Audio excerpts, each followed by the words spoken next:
El nuestro no es un camino fácil de recorrer. Es un camino desafiante, un camino lleno de obstáculos y retos. Es una carrera de fondo que solo los perseverantes pueden cruzar. Es un ascenso constante que exige determinación y adaptación al entorno. El nuestro es el camino del emprendimiento, un camino que elegimos, no por su facilidad, sino por su capacidad de creación, no por tendencia, sino por pasión y convicción. Emprender es elegir superar nuestros miedos y nuestra incertidumbre para embarcarnos en un viaje con propósito. Es elegir crear valor y bienestar para generar un impacto positivo en la vida de muchos. Emprender es un viaje que se vive individualmente, pero que se potencia colectivamente. Y hoy, Inc. Monterrey celebra una edición especial, no solo por 10 años de recorrer nuestro propio camino, con la visión de promover un ecosistema de colaboración, de aprendizaje e inspiración para los emprendimientos del presente y del futuro, sino porque después de 2 años, estamos nuevamente reunidos en un mismo recinto, el gran talento emprendedor de Latinoamérica y el mundo, movidos por sueños individuales, pero con la visión colectiva de generar valor dentro de nuestras comunidades y del mundo. Hoy, nuevamente nos reunimos para hacer frente a los desafíos del presente, para aprender a adaptarnos y para trazar juntos un mejor rumbo hacia el mañana. Hoy, nos reunimos para desarrollar modelos de negocios y convertirnos en un vehículo económico, haciendo equipo con los mejores, aprovechando las mejores herramientas tecnológicas. Nos reunimos para encontrar el balance con nuestro bienestar y, sobre todo, para recordar disfrutar de nuestro camino. Porque, si bien el emprendimiento no es fácil de recorrer, es un camino de generación de oportunidades. Es una carrera que construye un mejor futuro y es un ascenso para llegar a alturas inimaginables, para despertar los sueños del mañana. Vive Inc. Monterrey.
Con el nuevo plan Telcel Plus 5G, vive la emoción del fútbol por solo 499 pesos al mes. Disfruta Qatar en tus manos con 10 gigas. ¡Rebate cruzado increíble! Redes sociales ilimitadas. ¿Cómo la gente conecta con el equipo? ¡Vamos! Y los mejores smartphones. Si es 5G, es Telcel. Hola, hola a todos los apasionados del emprendimiento en INCMTY Monterrey. ¿Cómo están? ¡Ay, que se sienta la energía! ¿Cómo están? Es para mí un honor estar aquí para presentar a una gran conferencista. Pero antes que nada, sí quiero decirles que los emprendedores son personas atentas a cómo resolver problemas. Creo que es lo más importante en la visión de un emprendedor. Y muchas veces la barrera hacia la respuesta está en pensar lo más simple y sencillamente posible. Nos encanta complicarnos a veces la existencia. En pocas palabras, a veces simplemente nos hace falta pensar como niños. Nuestra próxima speaker resolvió un gran problema entre sus 7 y 9 años y creó un producto que muchos traen por ahí en sus manos que ha cambiado la salud dental de miles de niños y que yo podría decir que también la de muchos adultos. Así que conozcamos más sobre nuestra próxima conferencista. Veamos el video.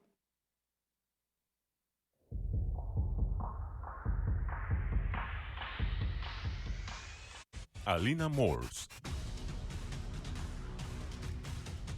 Alina Morse tiene 17 años, es estudiante del último año en una escuela secundaria pública en la zona rural de Michigan y dirige la compañía de dulces con más rápido crecimiento en Estados Unidos. Zolli Candy, una idea de negocio que tuvo cuando tenía solo 7 años, después de una visita al banco con su padre. Cuenta con la charla TED, ¿Por qué como dulces para evitar las caries? Fue la oradora principal más joven en la Semana de la Publicidad. La revista INCMTY la nombró una de las 50 mujeres rudas que cambian el mundo, junto con la primera dama Michelle Obama, quien invitó 2 veces a su empresa a la Casa Blanca como el dulce exclusivo para el evento anual Easter Egg Roll. Alina es la persona más joven en aparecer en la portada de Entrepreneur Magazine y la directora ejecutiva más joven de Inc. 5000, de Inc. Magazine por tercer año consecutivo, con una empresa con un crecimiento de ingresos en 3 años del 437%. Alina invirtió los ahorros de toda su vida para comenzar su negocio, con el apoyo de su familia, que igualó la inversión para iniciar Zolli Candy. Después de aprender a hacer dulces en YouTube y experimentando en su cocina, en el 2014, con 9 años, comenzó a vender sus dulces saludables en Whole Food Markets, al sur de California. Después de 18 pruebas de plantas y de considerar este negocio como una actividad extracurricular, obtuvo oficialmente una ganancia después de 18 meses y el día de hoy sus productos se venden en más de 20,000 minoristas y los exporta a China, Corea, Taiwán, Reino Unido y Dubái. Alina destina el 10% de sus ganancias a apoyar la educación en salud bucal en las escuelas, a través de su iniciativa Million Smiles, que busca ayudar a combatir la enfermedad crónica infantil más común en Estados Unidos, la caries dental. La revista Forbes nombró su producto como una de las 10 principales tendencias alimentarias emergentes, mientras que la revista People la nombró parte de sus People Great Ideas, y su artículo en Inside Edition fue nominado a un Emmy. En el 2021, DreamWorks modeló un personaje basado en ella, en la exitosa película de Alec Baldwin, Boss Baby Family Business. Para obtener más información sobre Alina Morse, visita zollicandy.com.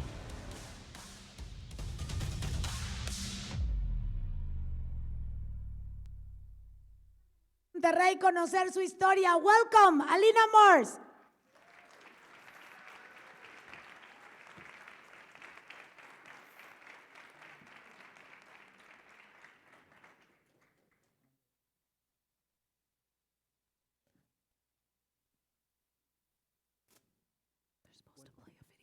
They're supposed to play a video.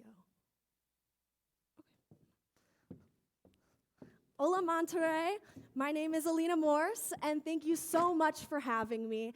As you can tell, unlike most of the other presenters here today, I'm not quite your typical entrepreneur. I'm 17 years old, and I'm a high schooler from Detroit, Michigan. But my whole life changed when I was 7 years old, and I took a trip to the bank with my dad. The bank teller offered me a lollipop, as they do.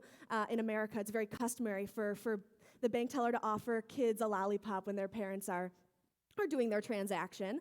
And this was no different for me. So right on cue, the bank teller offered me a lollipop, and my dad always told me, I shouldn't have candy because sugar is terrible for my teeth. We've all heard the lecture. And so I asked him, well, why can't we make a healthy lollipop that's good for my teeth so that I could eat candy without it being bad for me? Now, as an entrepreneurial kid, I've always had aspirations and ideas for inventions and various products, but none of them quite stuck with me like this one. And I was determined to make these healthy lollipops. So I asked my parents about 100 times, when are we gonna make these lollipops? When are we gonna make these lollipops? And finally they told me, Alina, I'm busy, but if you wanna make something happen, write down a plan. So I wrote down a business plan in my idea binder. And I didn't stop there. I then went to Google, and I started researching, how can I make candy? What are ingredients go into making a sugary lollipop, and how can I replace them with healthy alternatives? And then after I started formulating this ingredient list with the help of my family and using free resources like Google, YouTube, and LinkedIn, this kickstarted my journey. And this brings me to my first point. As entrepreneurs, we have to stay curious. We have to ask questions. We have to ask why. And that's what I did. I wanted to find a way to solve this problem. I wanted to eat candy. My parents didn't want me to eat candy. And so I asked why. My childlike curiosity and my tenacity to grow as an entrepreneur was one of the most influential advantages for me. I was able to ask questions and not be embarrassed. I was able to ask questions and not worry about looking like the dumbest person in the room. A lot of adults, I find, stop asking questions after they get through college and they're completely educated. You don't need to ask questions anymore. But that's so detrimental, that mindset of, well, I don't want to ask a question because I don't want to look like the dumbest person in the room. You can't have that as an entrepreneur. You need to always want to learn. You need to always want to grow. And finding those opportunities to ask questions in every sector of your life is so key to entrepreneurship. I cannot emphasize it enough. And if you take one thing away from my presentation today, it's asking questions and continuing to learn. Like a kid, keeping that childlike curiosity. Now, one of the most important questions you can ask as an entrepreneur is who? Now, I learned to make candy at home in my kitchen, and I realized very soon that not only could I not make candy that was very great tasting, but it also was not up to health, food, code, safety standards, so this was not going to work for me. And so I asked who? Who could make this candy? Who can we find that has been in the candy industry for decades and that could help us create this product? Now, walking out of here today, think, who is your who? Who can help you get to the next level? Who is your mentor? And when I say who is your who, I don't mean Dr. Seuss with the who's down in Whoville. I mean, who can help you? Who has done it before? Who can help you create your business better, faster, smoother? You won't hit as many roadblocks when you have someone who's done it before. And finding those people is so crucial to growing a great business. Now, back to 7-year-old me, I found and toured several manufacturing facilities, and I worked with food scientists to create this formula. And it took a lot of hours of trial and error and taste testing and tweaking the products. And I actually assembled a team of my classmates, my elementary school classmates, to taste test the products. And they did not sugarcoat their feedback. They were harsh elementary schoolers. They told me, Alina, your suckers sucked. But that criticism made us better. We were able to create what had never been done before, a sugar-free candy that didn't taste like it was sugar-free. So after months of this trial and error process, we came to not only a delicious candy, but something that checked all the boxes for parents.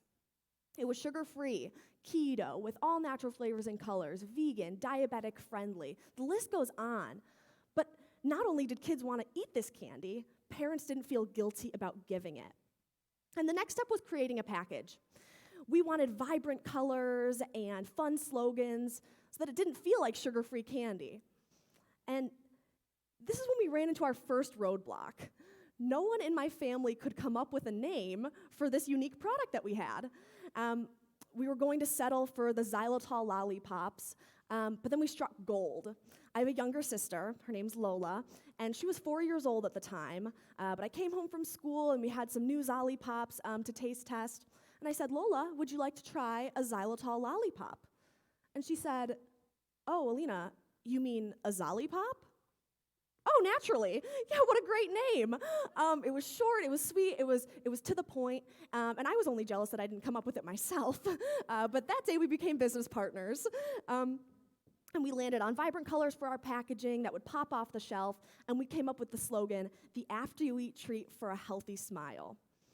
Now, in these early days, it was just my family and I, and any free help that we could get to start to grow this business. But we recognized we needed to build a core team. And building that core team was not easy.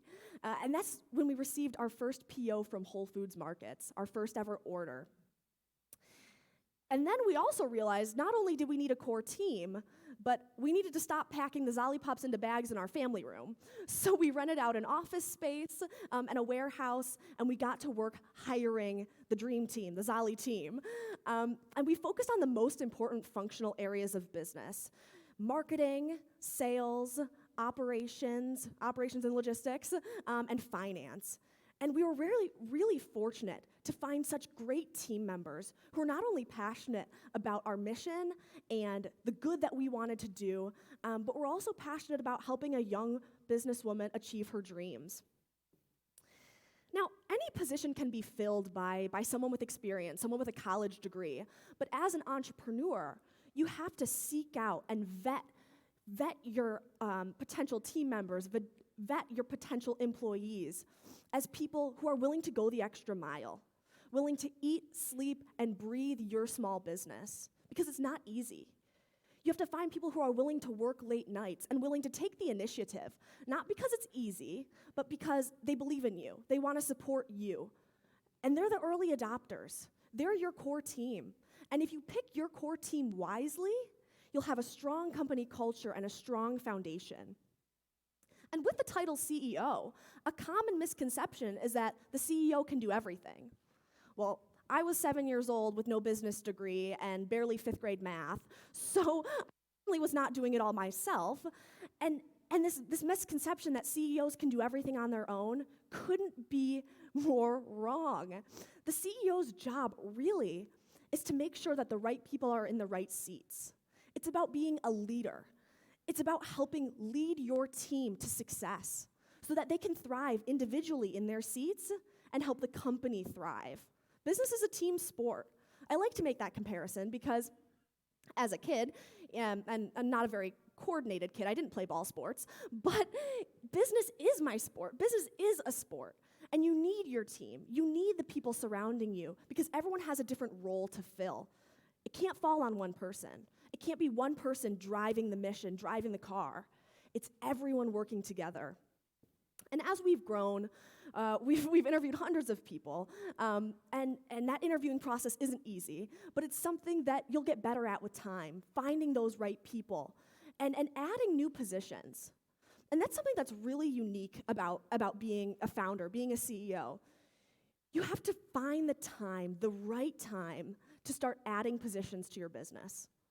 And you have to carefully detail, what is this position going to look like? How many different hats is this person going to have to wear? What sectors is this going to fit into? It's not always cut and dry. Not everyone is just, I just work in sales. In a small business, it doesn't work like that.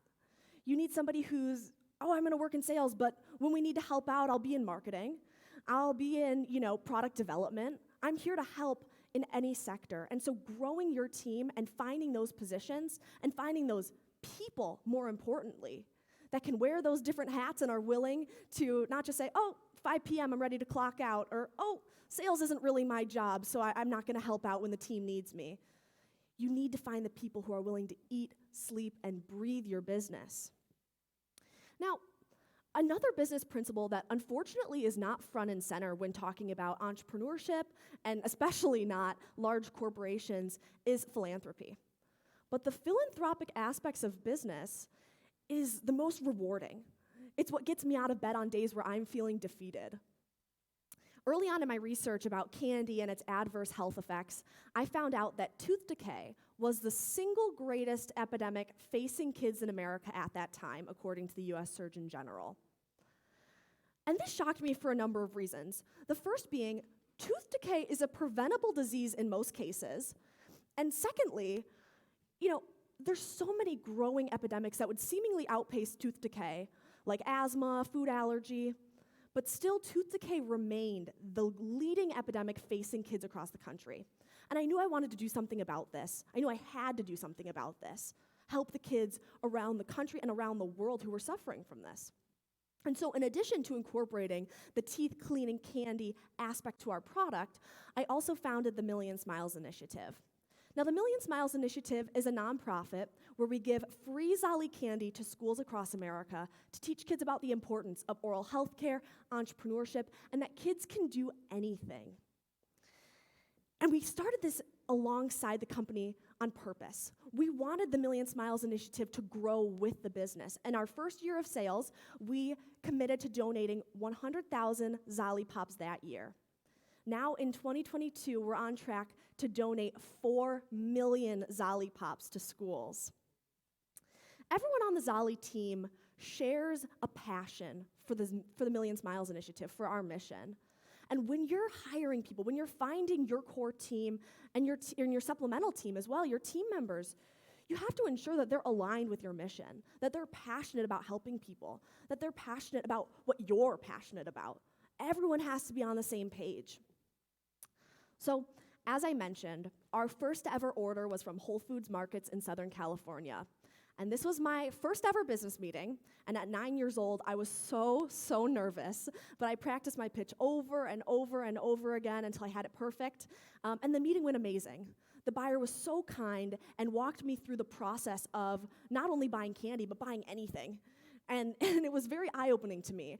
Oh, well, I didn't realize that cereal has gone through, 12 meetings and rounds of cuts, and it didn't just appear right on the shelf because, somebody asked for it. It's a long process. And having somebody take the time to walk me through that process made a huge difference for me.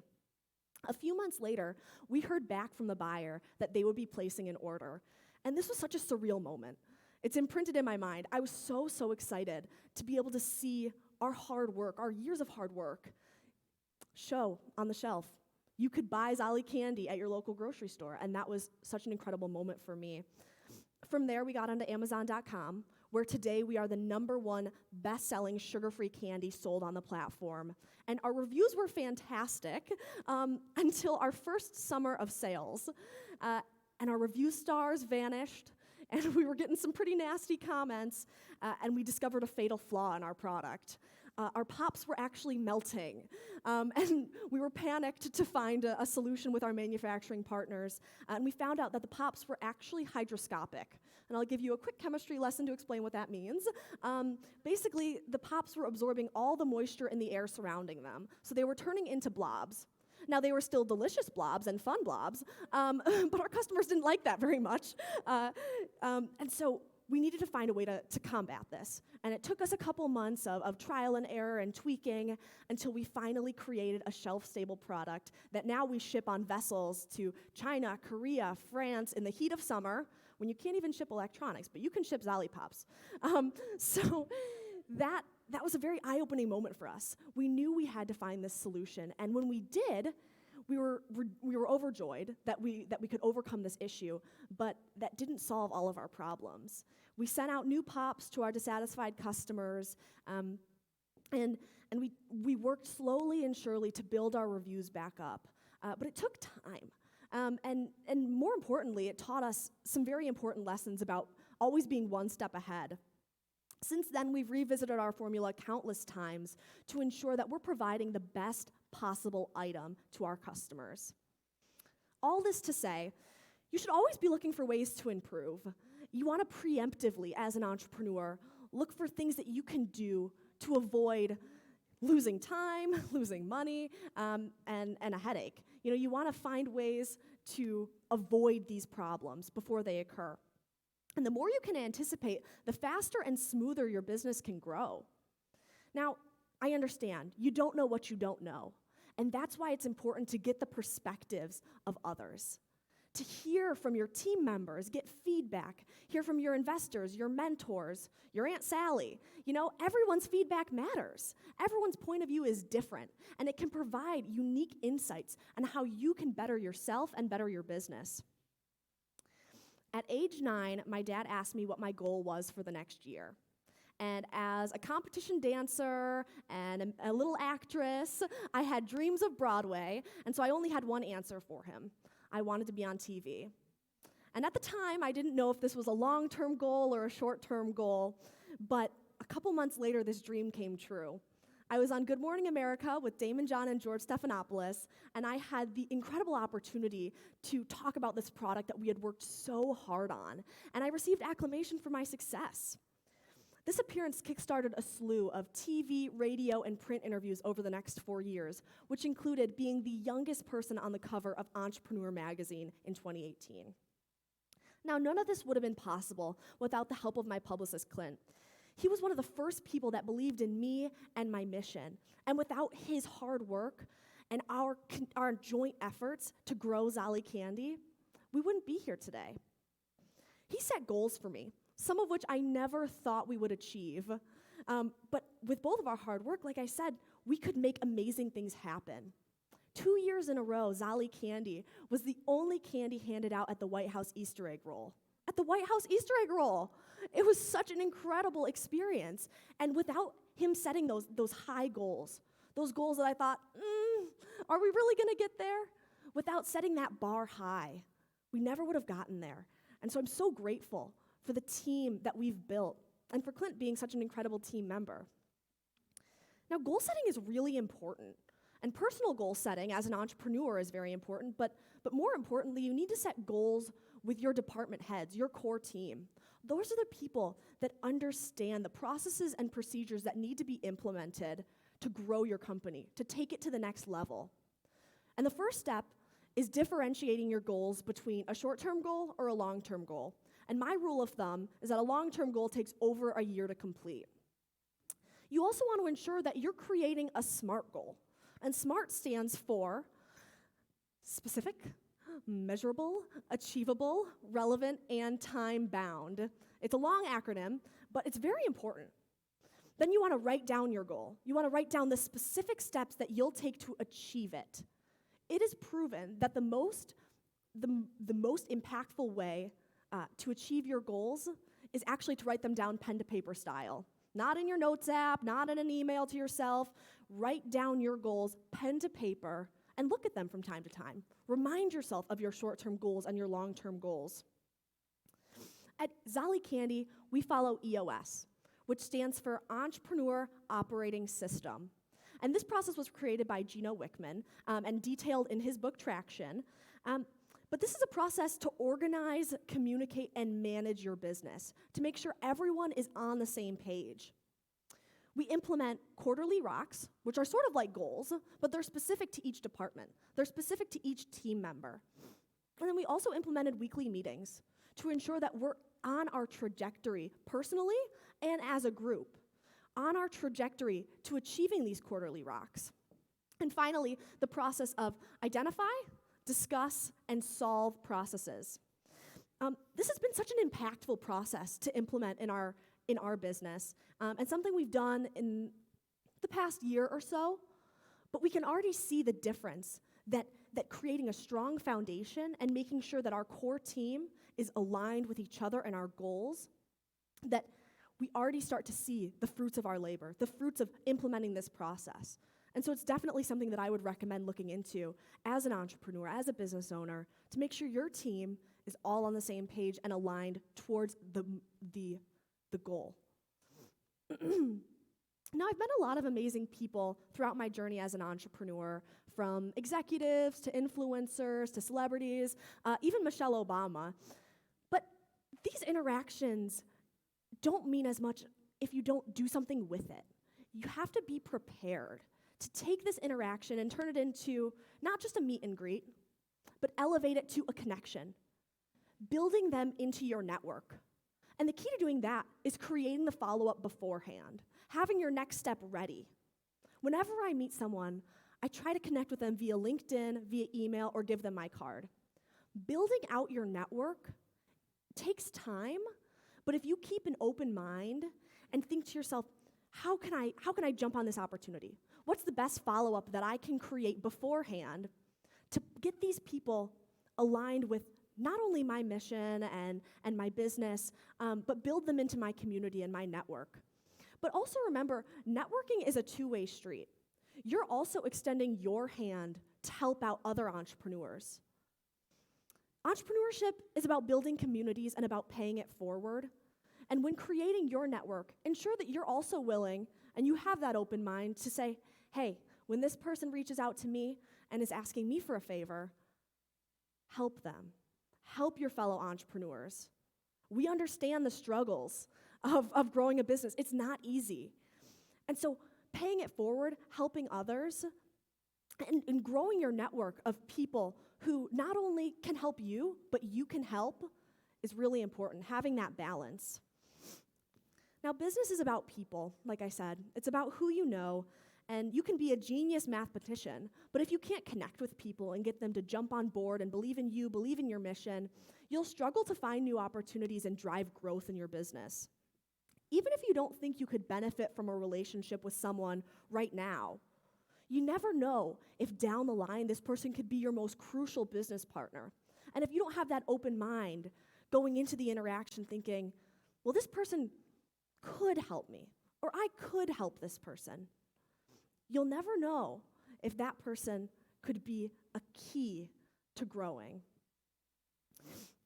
Life is all about building healthy habits. And I'm sure we all heard James Clear talk about his atomic habits, and I'm a fan of the book. And it's about breaking negative habits, keeping an open mind, and building a community and networking and helping people. Those are all healthy habits. And as an entrepreneur, you have a clean slate. You have a unique opportunity to build healthy habits for yourself, for your team, and for your business as a whole. This is your opportunity. And so take it. Take this clean slate and build those healthy habits.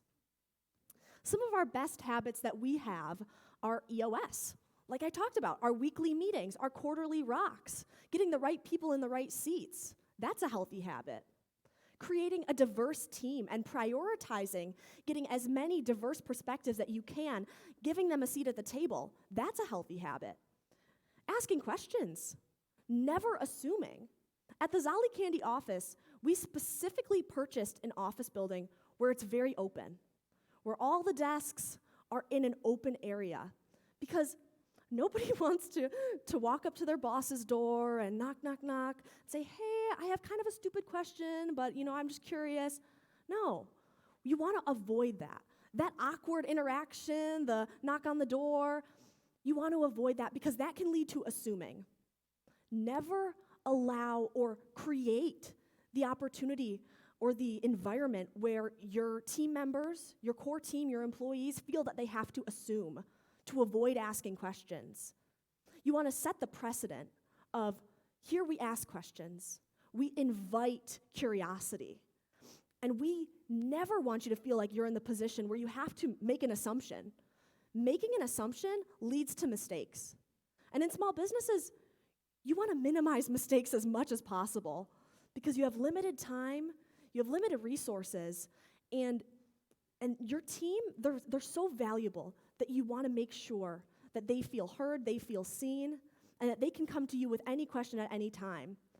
And so at Zolli Candy, specifically getting everyone around, gathering everyone together so that it doesn't feel like you're bothering someone when you're asking them a question.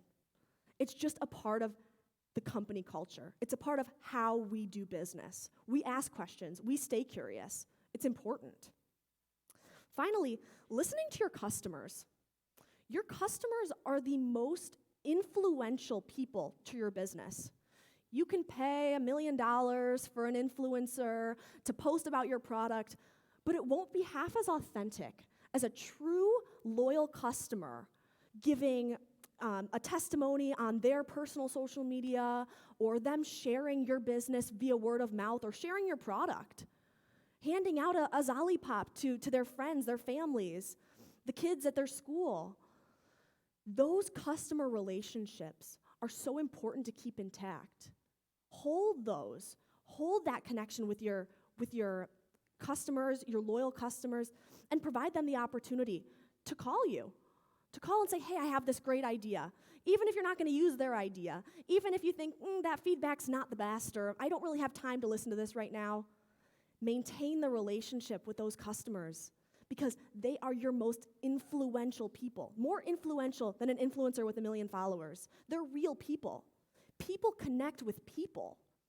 And so make them feel heard, make them feel seen. I'm often asked what my best advice is for current or aspiring entrepreneurs, and this is always a tough question for me.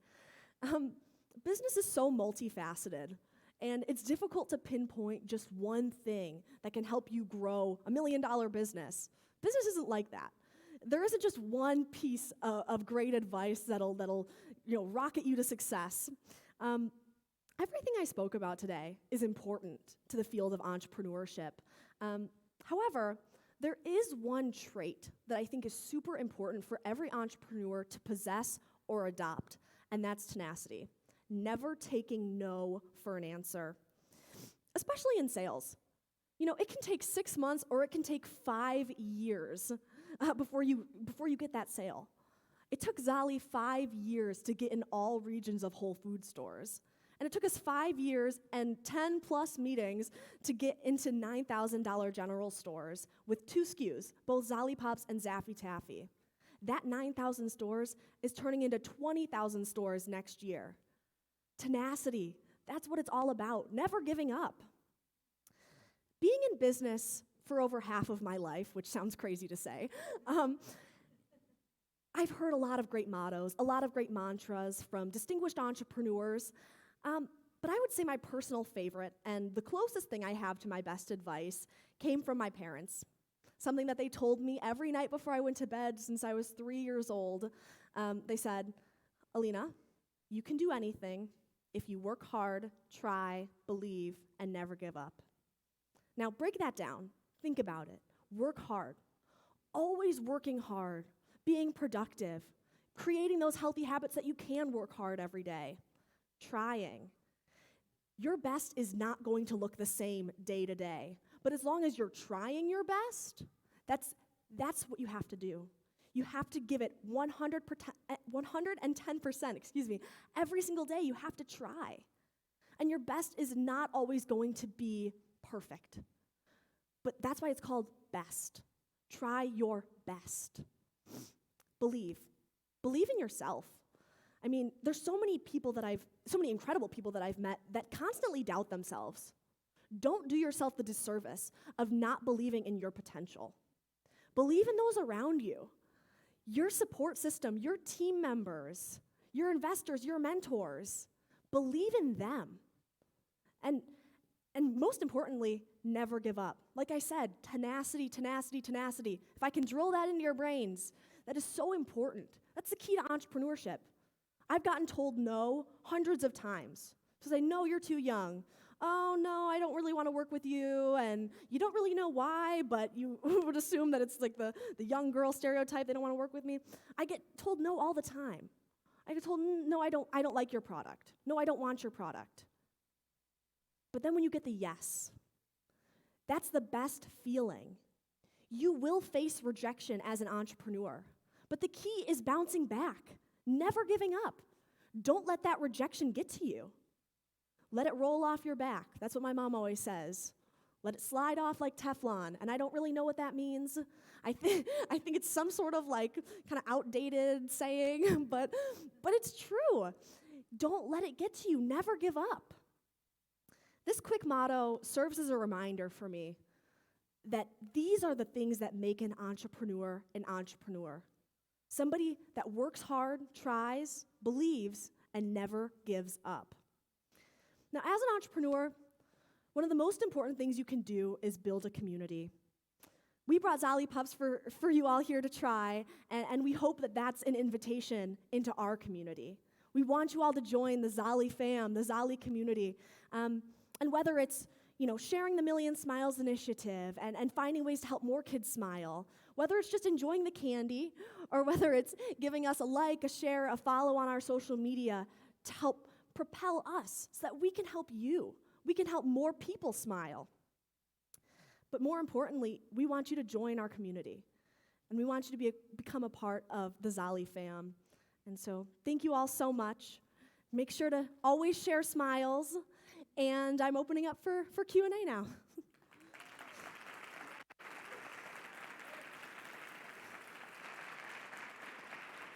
What a great conference, Alina. I know that we have some questions for you. Si alguien quiere hacer una pregunta, acá tienen las manos arriba. Si me apoyan con los micrófonos de este lado, por favor.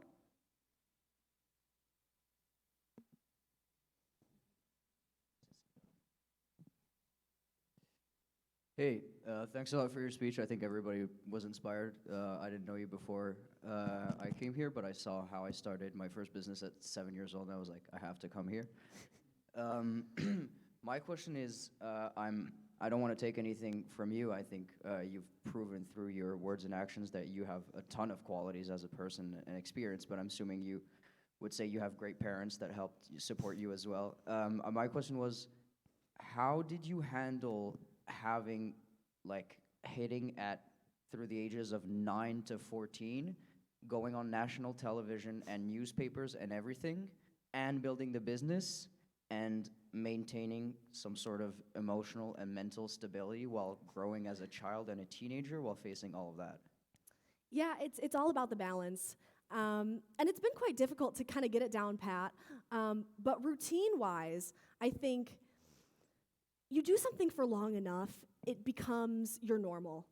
And for me, because I started, working at such a young age and, growing this business and having media opportunities, it became sort of ingrained in my schedule.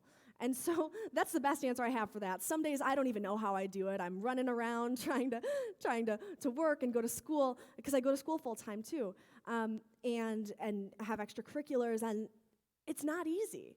But I do have a great support system, and that's really been one of the most impactful things for me, and has made it possible for me to do all the things that I do today, has been my support system and my family and my friends and my teachers and my coaches and my teammates. They've all allowed me the grace on days where I'm running around like a chicken with my head cut off and I'm so busy, and just supporting me no matter what. I think that's what's provided me the opportunity to do all that I do. Hi. Quick question. When you bring in the product to Mexico? So we have Zollipops available on iHerb.com, and then also on Zollicandy.myshopify.com. But we're working on it. ¿Alguien más que quiera preguntar algo? De este lado, yo paso el micrófono.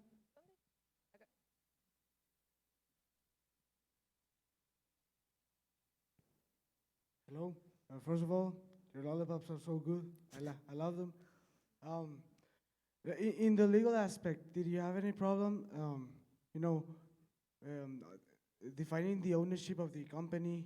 Like, how could you solve those problems? Yeah, so there wasn't necessarily a legal issue with a 7-year-old starting a company for some reason. It's just, I got to sign my name on the tax returns, and I have to have, a parent involved. But my sister and I are the majority owners of the business. And I think that that's really unique. Having 2 young women owners has been, something that I've been so proud of. But really on the legal end, we just sign our tax returns and we get it done. Nice. ¿Alguien más por acá? ¿De aquel lado?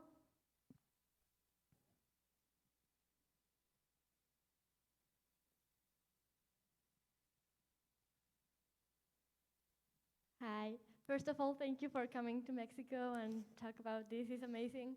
I want to ask you how many employees you have right now. Yeah, so we have about 12 employees directly employed on our Zolli team. Some of them back home in Michigan, but some scattered around the country and the world. In the age of Zoom and social media, we're able to find amazing team members to work locally from their home. So it's been really fantastic to be able to grow our team virtually like that. But there's thousands of people that help to make Zolli possible on our third-party manufacturing and packaging. It requires a village, a literal village. I think everybody that works on Zolli lines and then our team could probably make up a small village. But it does take a lot of people, but we directly employ about 12 people. Thank you. Can I follow up, or we have to finish? No. Otra pregunta. Okay. Yeah. And do you have older people than you on your team that at the beginning they were like, I don't know if I can work nine years old or something like that? So we try to avoid that mindset. We try to find open-minded and positive team members, and it's really just become a joke. One of our longest team member, his name's Larry, and he's our accountant. And he works in finance, but he does so much great stuff for the business that it's hard to just say he just works in finance.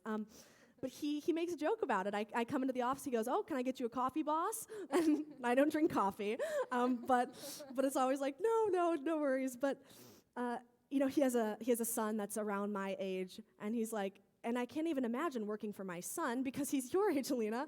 And it's more of a joke than anything else. But truly, we do find those team members that are open-minded and don't look at it as, oh, this person's my boss, or oh, there's this power struggle, or this pyramid of people. We really look at it as more of a team. And that's why I don't like to use the word employee or boss. I like to use the word team member, because we all fill such important roles, and I know I couldn't do it by myself. And I'm not the boss of them. We work together to establish our goals and our dreams. And, it really is a fantastic relationship and company culture as a whole, and I'm very grateful for the people that I work with. Thank you and congratulations. Tenemos espacio para una pregunta más de este lado. Tienes una y una, dos más. Thank you. I'll be pretty fast. Well, as you did, I started to work when I was pretty young. I was not 7 years, but I was 14. And nowadays I have my enterprise. I have a real estate company focused on students that I help. But one thing that I face, and I face it a lot, is that people find somehow that what I do is a joke just because I'm, young. And I don't know how to gain this respect. I mean, I'm always serious, and I prepare stuff, and I'm super professional, and I know a lot because I love my business, but it has been pretty difficult for me to encourage them to feel that I am professional and that I am capable enough to do things. So I would like to know how you did it, because I was 14 and I look a little bit older than what I am actually, but I don't know, I just want to hear your story and also an advice. Yeah, absolutely.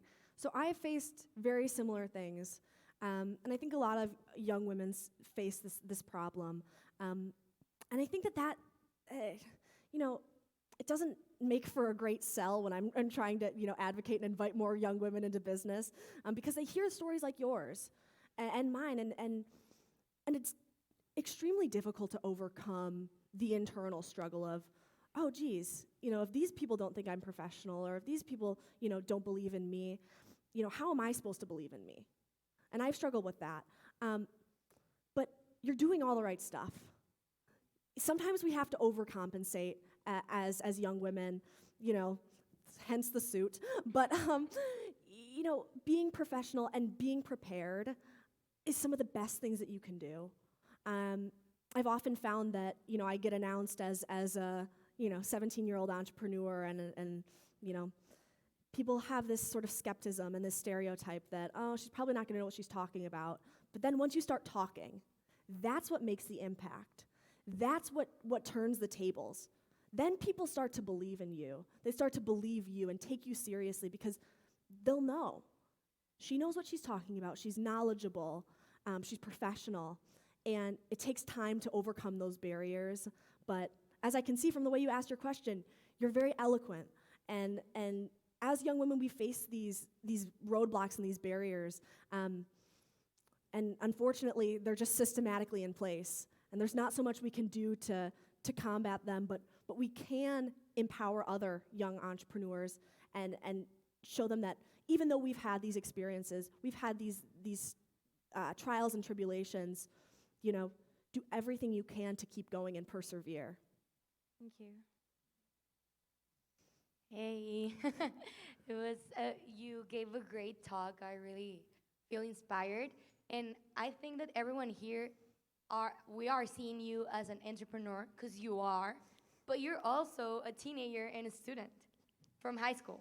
Yes. So my question is, what are you planning on studying?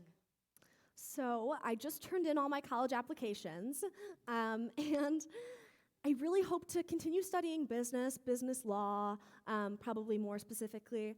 And people often ask me, oh, are you going to go start your next company when you know, when Zolli's, you know, self-sustaining? What are you going to do next? And honestly, it's just to continue to be a student. People say, oh, Alina, you don't need to go to college. You know, you've already gotten so much experience. No.